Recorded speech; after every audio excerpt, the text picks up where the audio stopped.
seja, diz respeito a alimento sólido e não leite, como diz o autor de Hebreus, capítulo 5, que estão preocupados demais com comida básica, enquanto já deveriam estar em condições de comer comida sólida. Este mistério que é Jesus Cristo revelado é para maduros. O texto continua dizendo: não, porém, a sabedoria deste século, nem a dos poderosos dessa época, que se reduzem a nada, mas falamos de sabedoria de Deus. Ou seja, a fonte dessa sabedoria não é humana, é divina. Essa sabedoria, o evangelho verdadeiro, em mistério, ou seja, ele estava oculto, não estava acessível a todos. É um segredo santo, mistério. Não são todos que têm acesso a essa sabedoria. Não é também do ponto de vista dessa corrente, né, que surgiu no início do primeiro, segundo século, no final do primeiro século, início do segundo século, formalizado no final do primeiro século, início do segundo século, do gnosticismo, dizendo que precisavam adquirir um conhecimento especial que só era dado a alguns. Não é esse tipo de sabedoria. A sabedoria que o evangelho verdadeiro só poderia ser dado para quem tinha o Espírito Santo. Estava oculto até Jesus se revelar e prometer o Espírito Santo, o Consolador, o Paráclito, aquele que habitaria no cristão e daria condições dele entender agora que sabedoria é essa, o próprio Jesus Cristo. Estava oculto, mas não está mais, foi revelado. E finalmente, esse mistério, essa sabedoria é para a nossa glória, porque diz no versículo 8, jamais teriam crucificado o Senhor da glória, mas como está escrito, nem olhos viram, nem ouvidos ouviram, nem jamais penetrou em coração humano o que Deus tem preparado para aqueles que o amam. Quando a gente fala que o fim do conhecimento da sabedoria de Deus, que é Jesus Cristo, é a glória de Deus, ou a glória por causa também da glória de Deus, glorificar a nós que somos seus filhos. Lembra do texto de Romanos capítulo 8, aos que foram predestinados, esses foram também chamados, e aos que foram chamados, foram também justificados, e aos que foram justificados, foram também glorificados. Se Deus é glorificado através da vida da igreja, o cristão também é glorificado através da vida da igreja. Não uma glória de quem quer ser o melhor ou ter a sua imagem vista no lugar de Jesus Cristo, mas justamente o oposto. Quanto mais se conhece de Cristo, que é o servo, que sofredor, o que se entregou, o que se diminuiu, a humildade, a gente começa a perceber que a glória do cristão é se assemelhar a Cristo e nas características de Cristo, ou seja, ele é glorificado quando mais se parece com Jesus Cristo. Lembra aqui da história de uma igreja nos Estados Unidos, que tinha um vitral atrás do púlpito, e esse vitral tinha uma cruz com o nome Jesus Cristo escrito. E um convidado, num certo dia, foi pregar naquela igreja, e ele era mais baixo, né? Menor do que o pastor daquela igreja, e muito mais baixo. E ele começou a pregar, e uma menina que estava sentada logo na frente, ouviu por alguns minutos, depois perguntou para a mãe: mamãe, cadê o moço que quando pregava não deixava a gente ver a cruz de Jesus atrás? Agora eu estou vendo a cruz de Jesus, mas eu não costumo ver. Nada contra o pregador da igreja, mas às vezes é isso que acontece com a nossa vida, quando nós trocamos a glória de Deus por nossa glória pessoal. Mas aí finalmente chegamos aqui no texto que nós lemos, de que se é a verdadeira sabedoria é Jesus, como então conhecer essa verdadeira sabedoria? E o texto nos diz que só é possível por meio da revelação da palavra de Deus, que é feita pelo Espírito de Deus. Meus irmãos, Eu creio que eu preciso fazer uma introdução breve aqui, não é? Mulher virtual. Quem acharás? Eu prometo que eu vou tentar não ser chato, boring. Mas nós estamos falando de palavra de Deus, nós estamos falando de conhecimento, nós estamos falando de filosofia. Não precisa ser filósofo para estar envolvido com a filosofia. Assim como não precisa ser artista para estar envolvido com a arte. Se você ouve música, de certa forma você se envolve com a arte. Você compra um CD, se você compra um quadro, você não está se envolvendo com a arte mesmo sem ser artista. Da mesma forma, a filosofia é assim. E o conhecimento, a maneira como nós nos comportamos, o que nós compramos, como nós passamos o nosso day off, como nós enxergamos as pessoas, nos relacionamos, é um envolvimento com uma certa visão de mundo. Os óculos com que nós enxergamos o mundo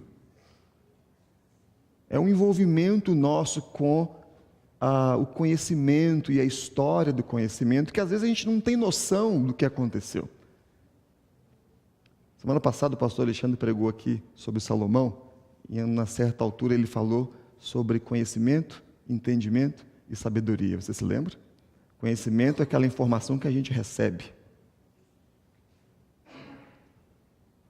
Entendimento é quando a gente assimila aquela informação.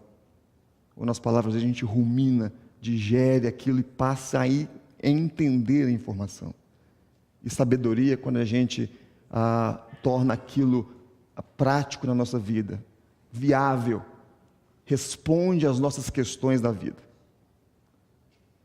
Há algumas semanas eu estava no carro com a minha filha, mais velha, 7 anos, e ela falou assim comigo: papai, por que na lua a gente anda diferente? E eu, como assim? Meio que a gente pula, meio que a gente voa. Filhinha, você está falando da força da gravidade. 10 segundos de silêncio. Papai, o que é força da gravidade? Saiu do conhecimento para o entendimento. Se uma criança de 7 anos se envolve dessa forma, todos nós também o fazemos. Eu queria falar rapidamente aqui um pouquinho sobre essa história do conhecimento e como que isso influenciou um pouco a igreja. Aliás, influenciou demais a igreja. Mais ou menos em 1200, 1300, São Tomás de Aquino, um grande pensador, um gênio católico, ele, por causa de Aristóteles, que foi esse filósofo lá de 300 anos antes de Cristo, recebendo muita influência dele, ele desenvolveu um sistema de pensamento, de conhecimento, que eu tentei representar mais ou menos aí, chamada dicotomia ou relação, natureza e graça. O que é isso? Aristóteles achava que a natureza das coisas, ela tem a autossuficiência. Ele acreditava que o universo e a natureza, ele era eterno, independente de Deus. E automaticamente as coisas que nós usamos e fazemos e concebemos essa natureza, elas independem de Deus. Então, uma galinha põe um ovo, o ovo choca, nasce um galo, um pintinho que vira uma galinha de novo. É normal, fases da lua, marés, e nós somos levados a pensar realmente que a natureza ela é autônoma. Temos, por exemplo, os deístas, que creem em Deus, mas acham que Deus não se relaciona com o mundo tem as suas leis universais, que por si só funcionam sozinhas. Mas no andar de cima nós temos a graça. É onde está Deus, onde está a religião, não é? Onde está o sobrenatural. É possível vivermos, e Tomás de Aquino foi quem formulou essa relação de que é possível vivermos e conhecermos até certo ponto, até Deus, por nossas faculdades naturais, pela busca natural nossa de conhecimento. Enfim, é possível conhecer coisas e viver bem, e Deus funciona como um aditivo, como alguma coisa a mais que nós temos. Não precisamos, mas para se relacionar com Deus, precisamos da graça. Vivemos naturalmente bem, mas para relacionar com Deus, precisamos do sobrenatural. Tomás de Aquino foi bem sucedido, os que vieram depois dele que meio complicaram a coisa. Mas não é bem assim. A visão de mundo, a cosmovisão, os óculos que nós colocamos de acordo com a Bíblia, diz que tudo é graça. Tudo, desde o início, Deus criou todas as coisas pela sua graça. Mas a gente às vezes pensa diferente. Quer ver um exemplo? Quando nós estamos em dificuldade. Parece bobeira, mas quando nós estamos numa dificuldade, tentamos a todo momento resolver por conta própria. Tentamos a todo momento criar as nossas próprias soluções. Mas quando a solução escapole pelos dedos, aí que Deus entra. Já dei aqui o exemplo da dor de cabeça quando eu estava indo para o trabalho. Dor de cabeça, enxaqueca, terrível. Farmácia aberta, remédio na bolsa, falhou? Agora eu vou orar.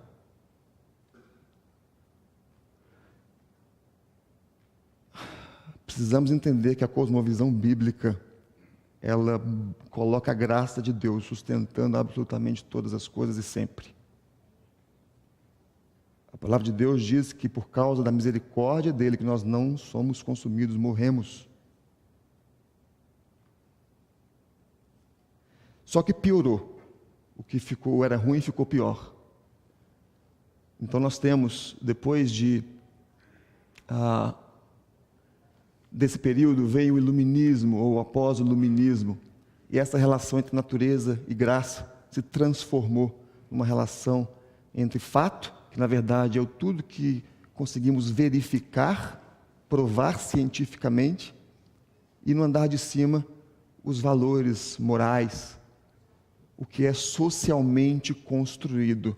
A sociedade, ela constrói os seus valores, como por exemplo, religião e fé. E todos os ismos depois disso, materialismo, naturalismo, positivismo, fruto do iluminismo, isso aí nos leva a pensar cada vez mais que na vida comum do nosso dia a dia, o que nós precisamos são as coisas verificáveis, científicas, e que fé é algo do campo do valor pessoal, subjetivo.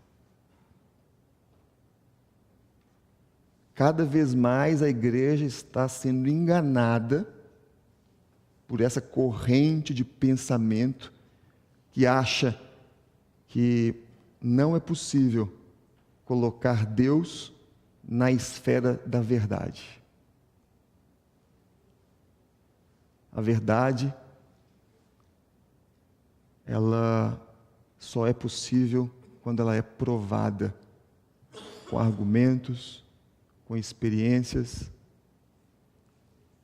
E a nossa moral, o que nós concebemos como casamento ideal, o falar ou não mentira, isso está na esfera de valores. Nós estamos falando, então, do andar de cima como uma verdade subjetiva, onde você coloca a moral, a religião, a vontade, a emoção, e no andar de baixo nós temos a moral objetiva. A grande questão, meus irmãos, estou terminando de ser chato, já vou parar agorinha, só um minutinho,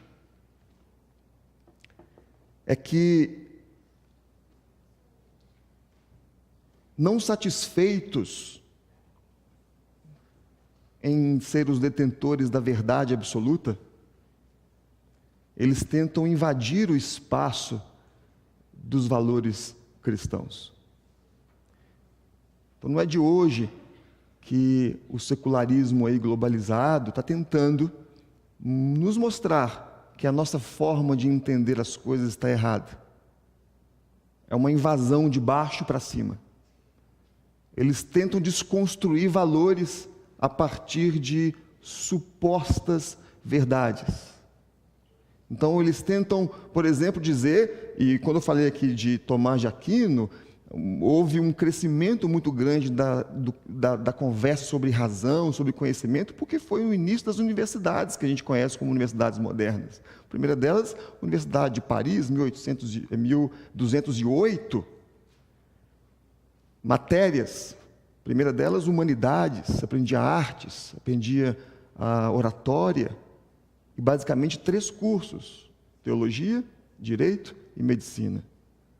Mas hoje já dizem que não estava debaixo do escopo da igreja ou da fé. Eram livres. Tentam mudar a história e fazer da vida mentira, verdade. E muitos cristãos têm engolido essa história e vivido um cristianismo também de separações. Se você perceber, a parte de cima se tornou o privado, o particular. E a parte de baixo se tornou o público, que é a verdade de verdade.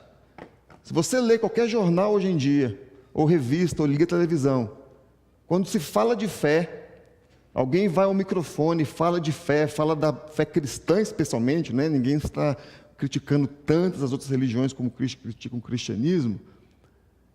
Já vêm os ateus de plantão e falam, isso é um absurdo, o Estado é laico, não se pode falar de Deus, não se pode colocar uma cruz, não se pode ler a Bíblia, porque o Estado é laico. Advoga que para o público a verdade é de verdade. De você se tentar invadir o nosso espaço, mas na hora do público querer invadir o nosso espaço, nos mostrando como devemos criar nossos filhos, como devemos tratar os nossos semelhantes pelos nossos valores, eles estão prontamente dispostos a fazer isso. Só que o oposto também acontece, especialmente na fé. Porque isso também está dentro da igreja. Essa fase toda foi um giro onde Deus saiu do centro e agora está o homem. Chamado giro antropológico. O homem no centro, e o problema é que muitas igrejas, o homem no centro significa valorização apenas do eu.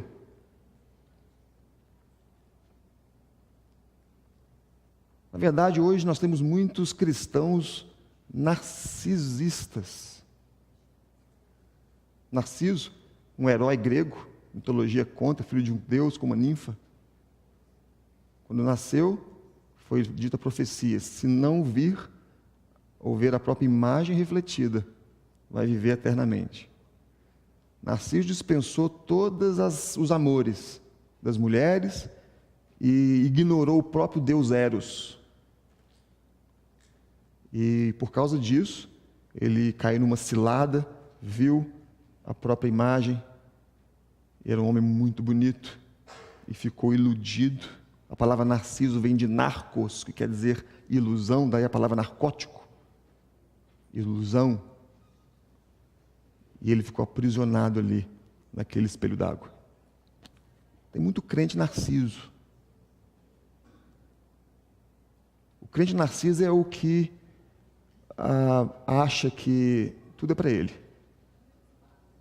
É o que vive por causa das suas sensações.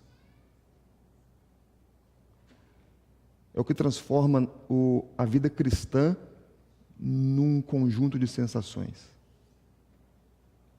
A nossa sociedade é narcisista. A juventude é narcisista. Estímulo de sensações é o que interessa. Prazer ao máximo, de qualquer forma possível. Inconsequente. Tem uma festa muito famosa no meio secular, não é? Sensations. No Brasil é Skol Sensation, por causa da cerveja. Um tanto de gente dançando música sem letra.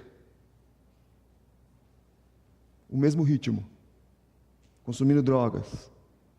Porque o que vale é o estímulo às sensações ao máximo. É a grande festa. O problema é que tantos cristãos têm tentado fazer do culto uma grande festa. Só tem validade se eu chorar e se eu rir. Tem algumas manifestações, supostamente do Espírito, porque vão fazer uma diferença aqui. Existem, de fato, experiências genuínas com o Espírito Santo. Subjetivas, pessoais. Muitos de nós têm, até eu tenho. Acredite, até eu tenho experiência subjetiva com o Espírito Santo. Não levanta a mão para louvar não, mas eu tenho. Mas eu não posso querer fazer da minha experiência, em primeiro lugar, alguma coisa relacionada à minha sobriedade. Porque tem gente tendo supostas experiências espirituais, mas que falta um pouco de sobriedade. Unção do vômito. Pessoas no culto vomitando. Unção da lagartixa. As pessoas saem dos bancos, vão para as paredes e ficam pregadas na parede.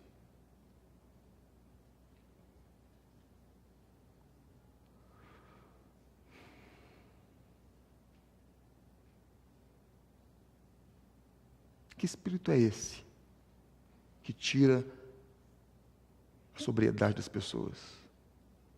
Líderes musicais imitando bicho.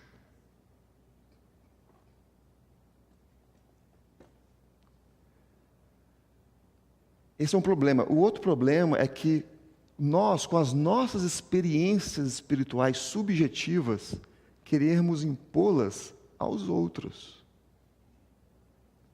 como prova de espiritualidade saudável.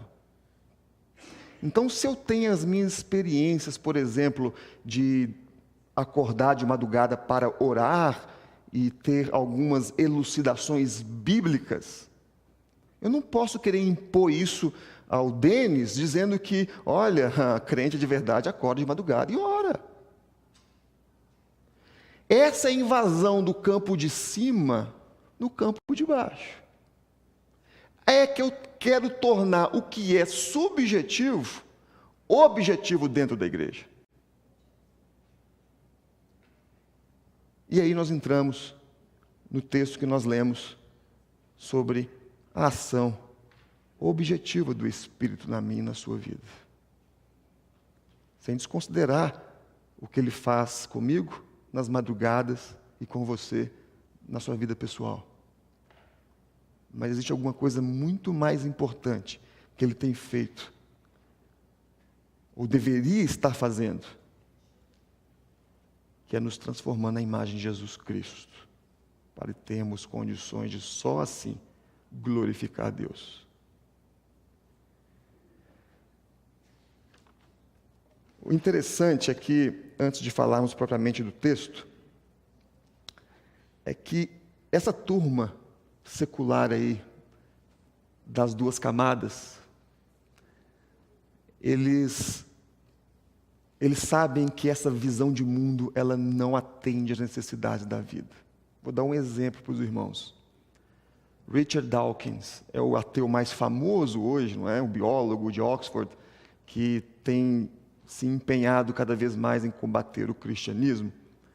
Ele é um naturalista, e ele fala isso em seus livros, que essas questões de valores, andar de cima, elas não são possíveis de comprovação através da ciência experimental. Ele lançou um livro em Washington, em 2011, se eu não estou enganado, 2012, e na sua palestra, uma das pessoas levantou e perguntou: Dawkins, Você crê que louvores ou méritos atribuídos às pessoas, bem como culpas, não podem ser provadas cientificamente, não é?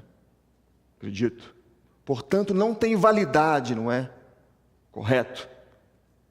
Então você nunca tem culpa e nunca dá louvor a nada por ninguém? Ele, bem, não. Porque senão seria impossível viver.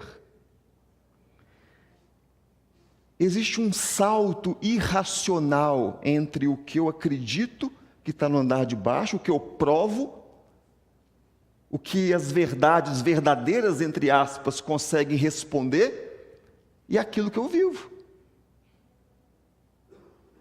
Para a vida fazer sentido, eu não posso fazer a conexão das duas coisas. Então eu dou um salto irracional. É o que ele faz.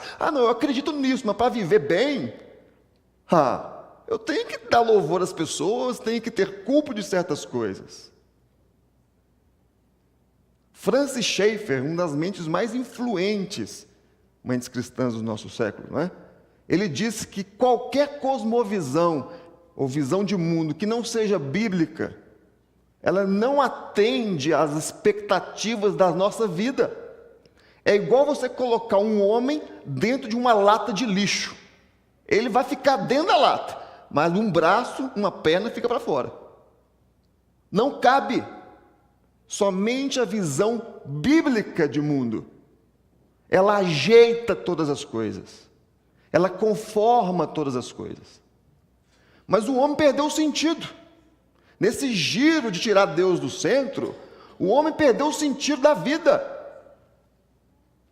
O homem antes sabia que tinha um Deus que era o destino da vida dele, que era o alvo dele. Ele estava no caminho. Mas agora ele é o alvo, ele é o objetivo. Então perdeu o sentido. Ora, só tem um lugar que faz sentido, ou que não faz sentido, melhor dizendo, nós perguntarmos como chegar a South Calgary Community Church. É quando nós estamos aqui. Se nós já estamos no nosso objetivo, não faz sentido você perguntar, como que eu chego lá? É o homem moderno. Se ele é a resposta e nele, na sofia, na sabedoria dele está a resposta que ele precisa, mesmo que fique dentro de uma lata de lixo, com braço e perna para fora, mesmo dando salto irracional, que não conecta as coisas, ele nunca vai encontrar o sentido para a sua vida. E esse salto irracional na fé cristã se transformou num salto de fé. Porque eu vivo a minha vida aqui, sabe como é que é, fazendo os meus negócios. Como aquele advogado americano, presidente da Associação Americana de Advogados Cristãos, uma coisa assim, que eles se enfrentavam um problema terrível, que as pessoas iam à igreja, eram diáconos, eram presbíteros, pastores, mas eram advogados. E pregavam e davam aula na escola bíblica e serviam na igreja, mas eram advogados. Mas como assim, mas eram advogados? A cosmovisão, a visão de mundo deles não é bíblica, porque eles têm feito coisas no seu dia a dia que não são bíblicas. Mas eu consigo dar um salto, porque eu não preciso vincular esses dois andares. Eu posso viver a minha vida tranquila no andar de cima e fazer o que eu quiser na vida no andar de baixo. Eu me satisfaço com isso.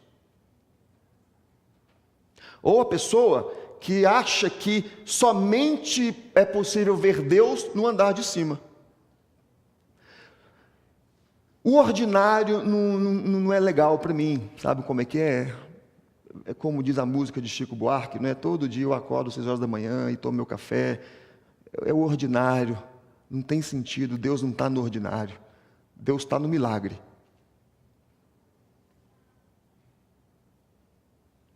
Quando Deus muda a minha forma de pensar, legal. Mas quando Deus cura alguém, ali eu vejo. É o salto. No ordinário, eu não consigo ver. Eu preciso dar um salto de fé. Não é uma coisa só. Só assim eu consigo ver Deus.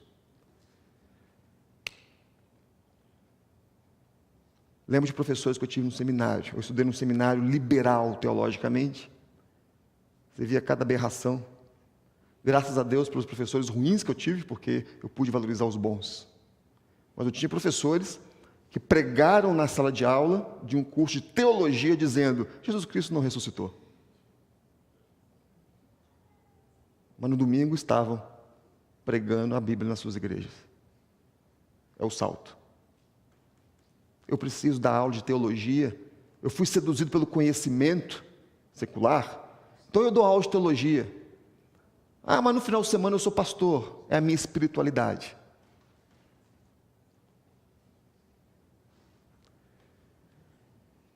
O Espírito, antes de mais nada, ele habita em cada um de nós que somos cristãos. Segunda carta de Paulo aos Coríntios, no capítulo 1, se eu não estou enganado, não sei o capítulo, está lá em Coríntios, segundo carta. Ele fala que nós somos templo, o nosso corpo é templo do Espírito Santo. E na carta de Paulo aos Efésios, capítulo 1, ele fala que aqueles que ouviram a palavra de Deus e creram na palavra de Deus, são selados com o Espírito de Deus, o penhor da nossa herança. A razão secular, a sofia, não responde como que o Espírito habita em nós, mas eu e você sabemos pela vida prática que o Espírito está dentro de nós.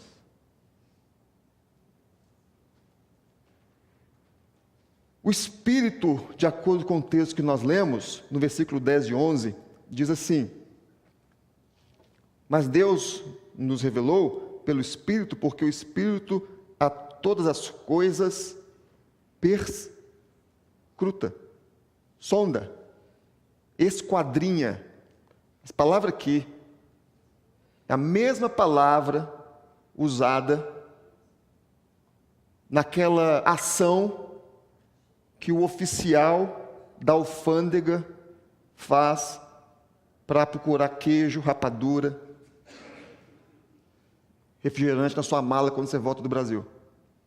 Ele vasculha, ele minuciosamente ele tenta encontrar alguma coisa. E o Espírito esquadrinha quem? O próprio Deus. O Espírito, que é Deus, diz o texto, ele busca no próprio Deus, na profundeza do ser de Deus, diz aqui no versículo 10, profundezas de Deus, acerca do próprio Deus.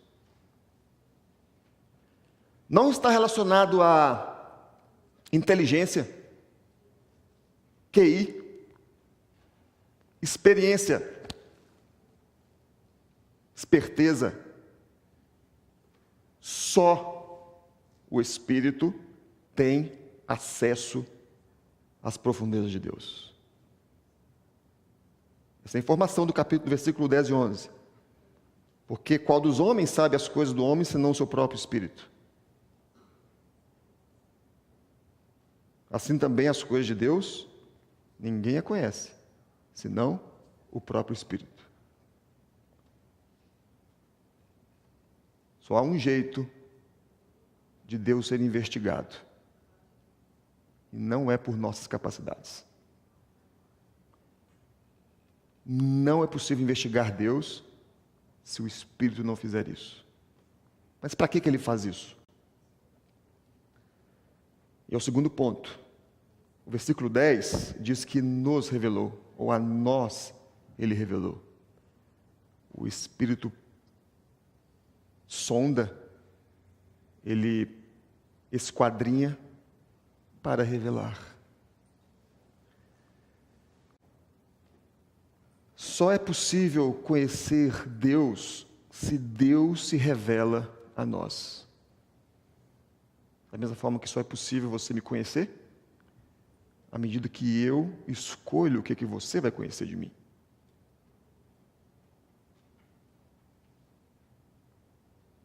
O Espírito investiga para revelar quem é Deus.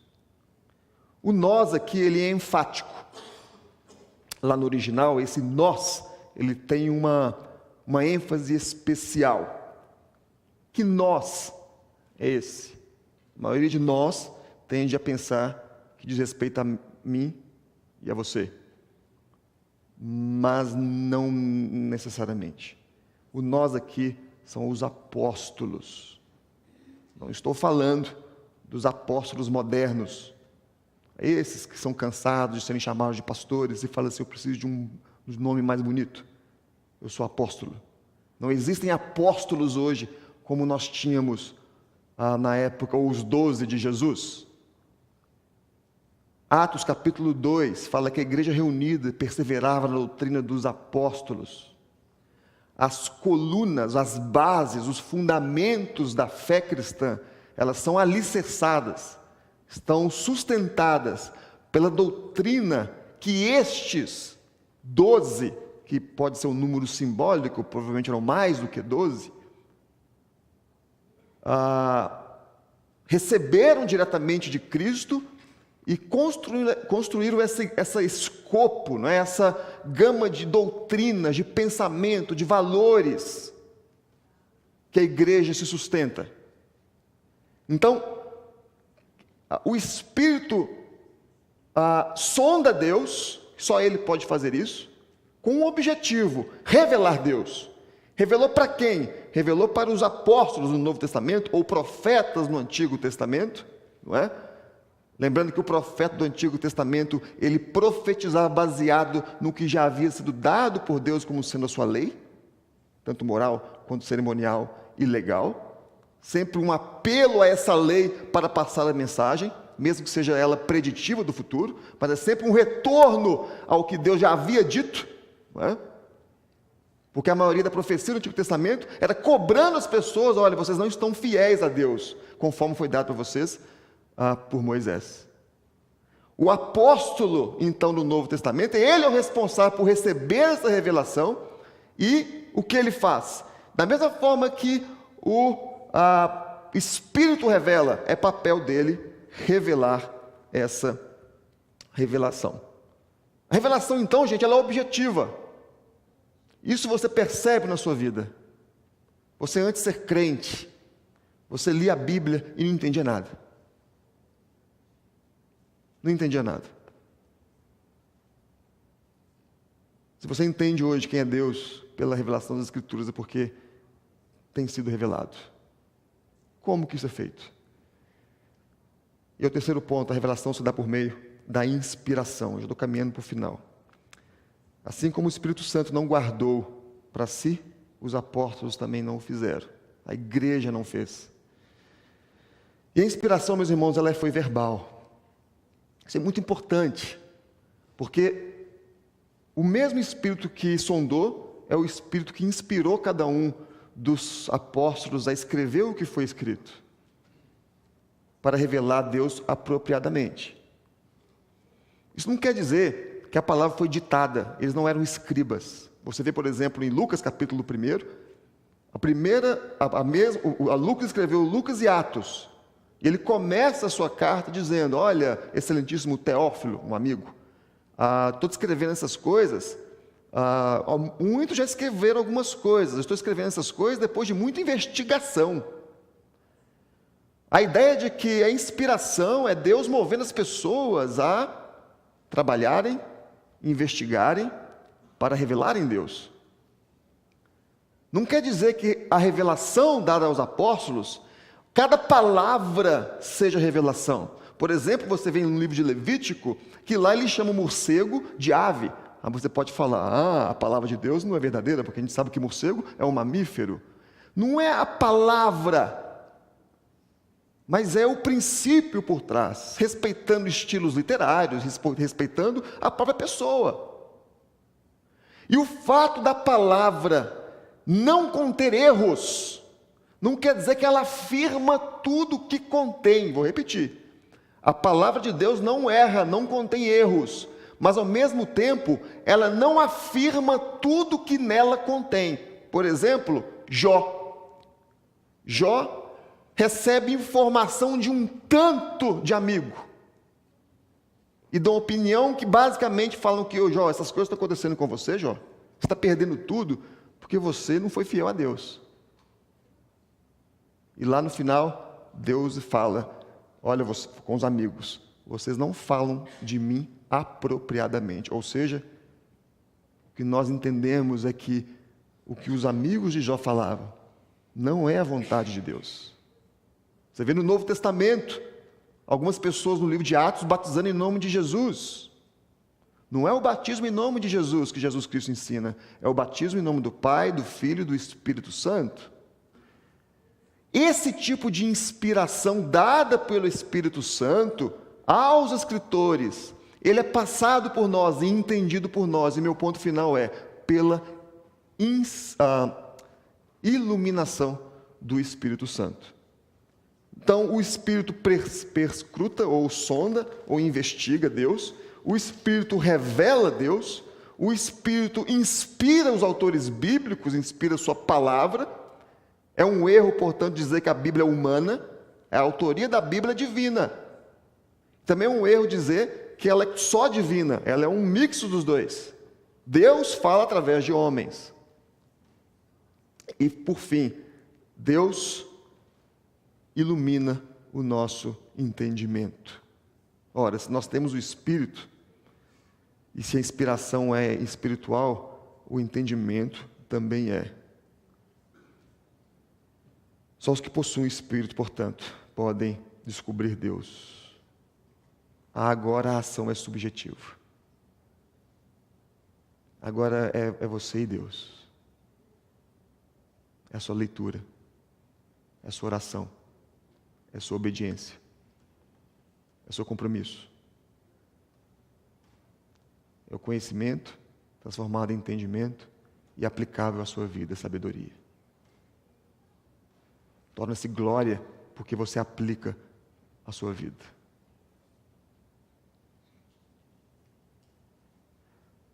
E você tem feito isso, não é?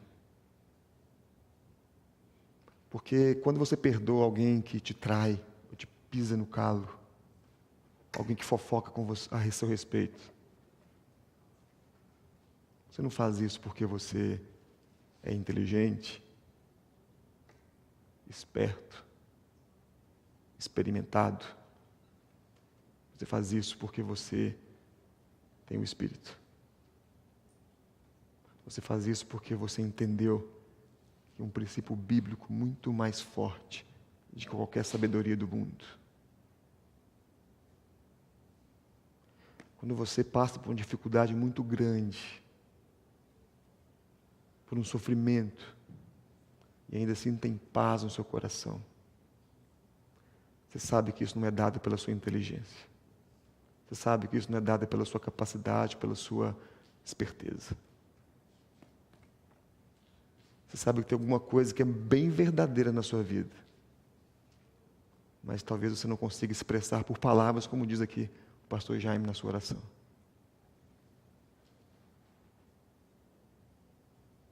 Que ação do Espírito é essa, meus irmãos?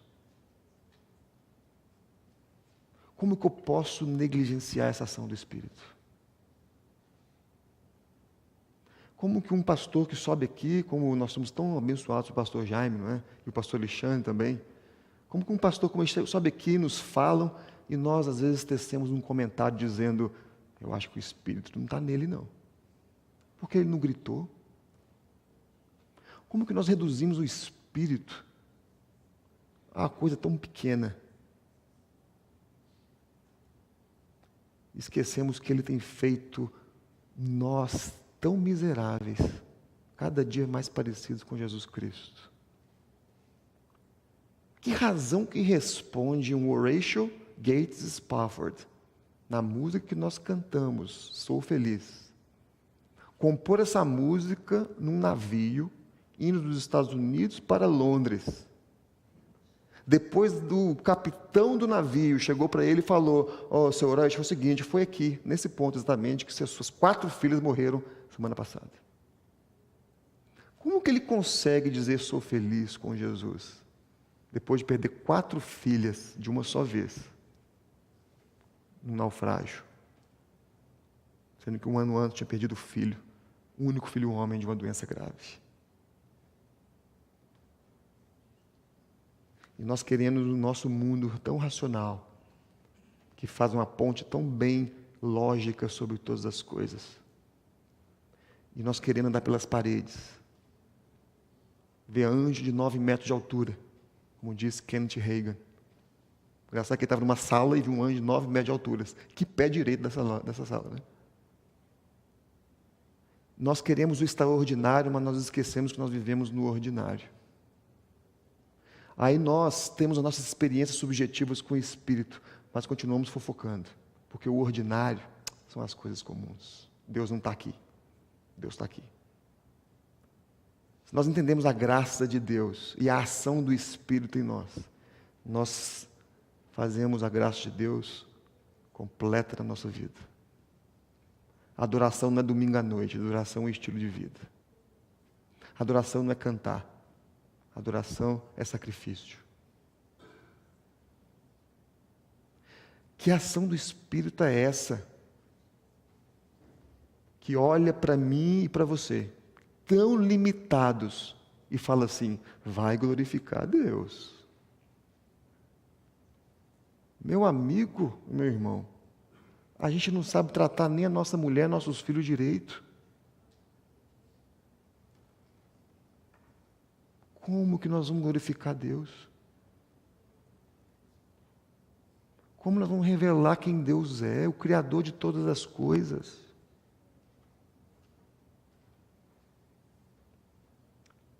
Talvez seja essa experiência que a gente precise passar. A experiência de ser submisso a uma verdade que está além de nós. A gente romper com toda aquela história de como entender como as coisas, o pensamento, a nossa vida funciona. Rompe com isso. Tira aquele traço. Conheça a graça de Deus. Viva por ela.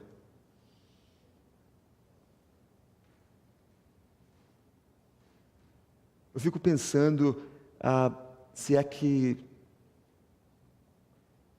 temos alguém aqui assim, não é? Eu fico pensando como que se é possível, porque eu não posso invadir o coração de quem é incrédulo. Quem não entende essas coisas, se tem alguém assim, eu por mais que eu tenha aqui argumentos, e construa argumentos, e por mais que eu ore, eu não consigo invadir. Mas Deus pode.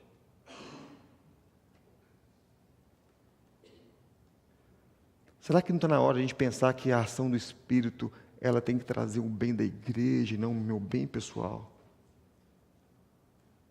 Está na hora de deixar de ser narciso. Pensar na fé cristã apenas como uma coisa de proveito pessoal. Eu vou para a igreja porque aí eu estou precisando arrumar um marido que seja decente. Ou uma namorada, ou uma mulher. Estou precisando ir para a igreja para poder, sei lá, sabe como é que é, né? Caminhar um pouco com Deus é bom para Ele melhorar meus negócios. Eu vou lá na Cristãos Brasileiros porque é uma associação brasileira que se reúne toda semana. Esse narcisismo, ele é contagiante. Mas ele também é satânico.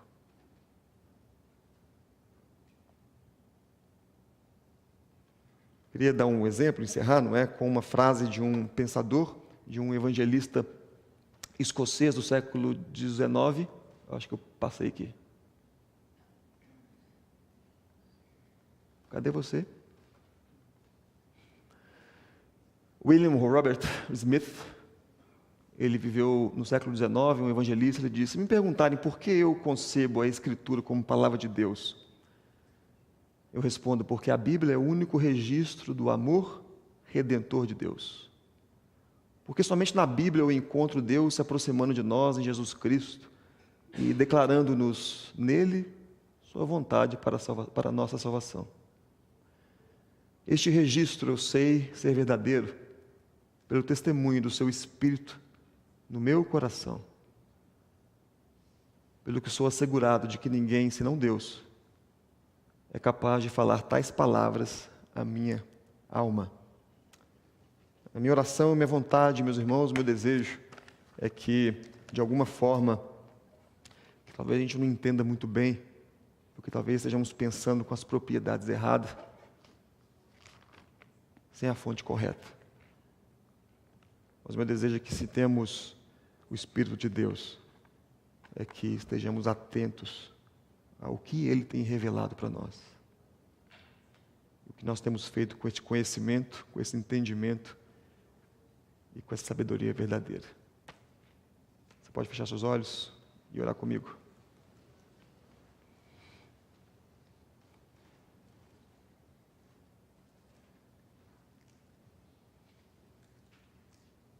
Senhor, nosso Deus, nosso Pai, nós gostaríamos de te pedir, Deus, que essa palavra, a palavra do Senhor, a palavra de Deus,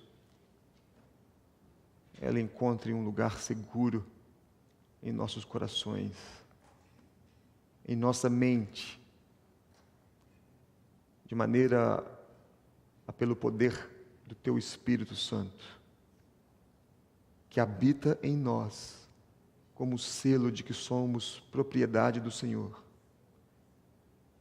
que habita em nós como garantia de que estaremos ou teremos acesso irrestrito à pessoa de Deus. Esse Espírito pega essa palavra não só de hoje, mas tudo aquilo que temos conhecido através da Bíblia, e seja testemunho fiel em nosso coração,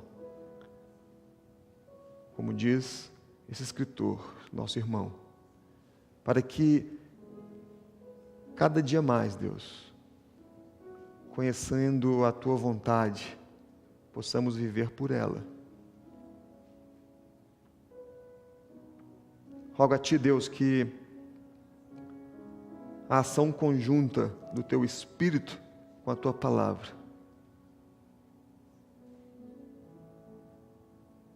faça de nós pessoas sábias, de acordo com o padrão que é Jesus Cristo.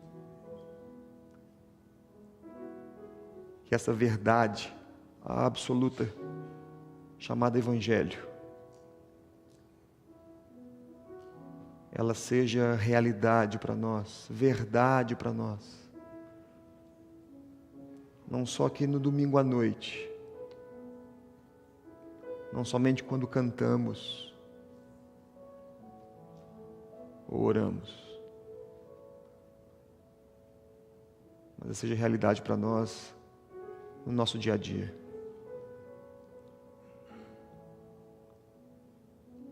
Te peço a Deus que o Espírito do Senhor que habita em nós, Ele de fato haja com poder em nossas vidas. Não poder conforme o mundo, não alimentando o nosso senso do eu mesmo,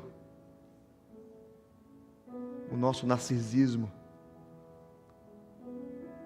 mas fazendo Cristo crescer em nós.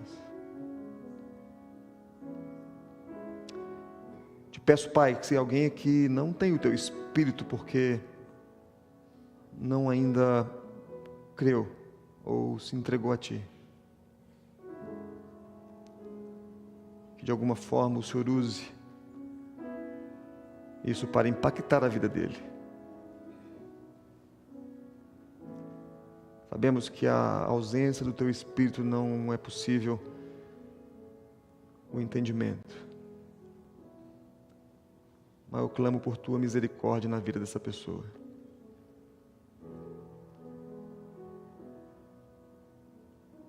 Deus amado, para que sejamos fortes, como diz a Tua palavra, maduros, e consigamos refletir a glória do Senhor.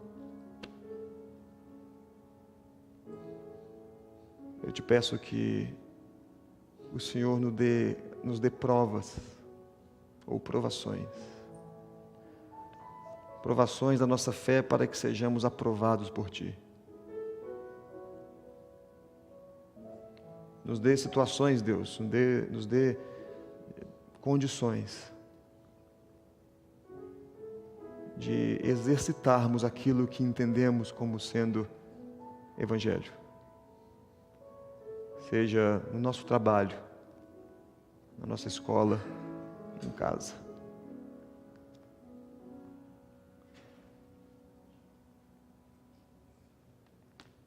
Deus, nós te pedimos, no nome santo de Jesus, que o Senhor guie esta igreja, porque ela não consegue se autodirigir. Peço a Deus que o Senhor nos mostre portas que têm que ser abertas, porque como toda igreja temos a terrível tendência de abrirmos portas erradas e fecharmos as certas.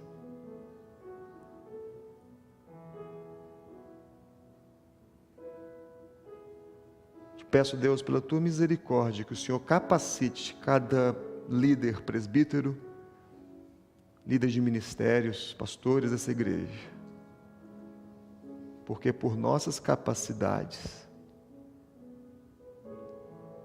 a tua palavra e o teu Espírito não podem agir aqui, somente por tua graça e por tua misericórdia.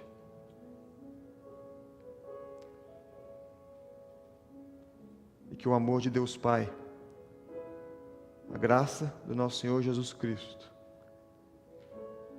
bem como as eternas, doces consolações do Espírito Santo de Deus estejam conosco, cristãos brasileiros que se reúnem em Calgary, bem como com todo o povo de Deus reunido e espalhado pela terra. Nós oramos assim no nome de Jesus. Amém. Deus abençoe, tenha uma boa semana. Não se esqueça da cantina missionária, não é? Arroz, feijão, farofa e outras coisas lá no basement. Tenham todos uma boa semana, Deus abençoe.